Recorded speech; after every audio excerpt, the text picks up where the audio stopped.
இன்றைக்கி எபிசோடில் பாக்கியா அவங்களோட ஹோட்டலில் எல்லா ஒர்க்கும் முடித்து ஹோட்டலை ஓப்பன் பண்ணிவிடுவாங்க. அப்போது எழிலும் அமிர்தாவும் அங்கே விசிட் பண்ணுவாங்க. அதை பற்றி அந்த ஹோட்டலை பற்றி எல்லாம் டிஸ்கஸ் பண்ணுவாங்க. இனியாவும் நிதிஷும் ஃபாரின்லேருந்து வந்துடுவாங்க. செழியனும் ஜெனியும் அவங்கள கூப்பிட்றதுக்காக போவாங்க. அவங்கள கூப்பிட்டுட்டு நேராக அவங்களோட இனியாவோட வீட்டுக்கே போயிடுவாங்க. கொஞ்ச நேரம் கழித்து பாக்கியாவும் இனியாவை பார்க்குறதுக்காக அங்கே வருவாங்க.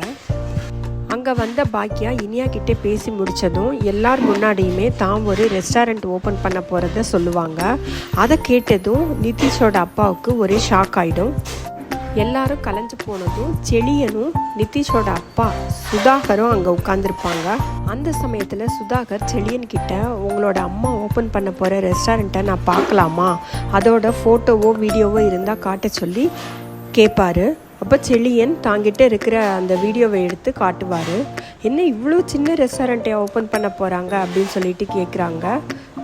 பாக்கியா கிளம்புற சமயத்தில் சுதாகர் பாக்கியா கிட்ட ஏன் இவ்வளோ சின்ன ரெஸ்டாரண்ட்டாக ஓப்பன் பண்ணுறீங்க, எல்லாரும் கேட்டால் என்ன பதில் சொல்கிறதுங்கிற மாதிரி கேட்பாரு. அப்போது பாக்கியா எல்லார்கிட்டேயும் சொல்லுங்கள், எங்களோட சம்மந்தம் வைக்கிறதுக்கு முன்னாடி எங்கள் சம்மந்தி அம்மா பெரிய ரெஸ்டாரண்ட் வச்சுருந்தாங்க. இப்போ தான் சம்மந்தம் பண்ணதுக்கு அப்புறமா அவங்க கையேந்தி பவன் வச்சுருக்காங்க அப்படின்னு சொல்லுங்கள் அப்படின்னு சொல்லிட்டு கிளம்பிடுவாங்க.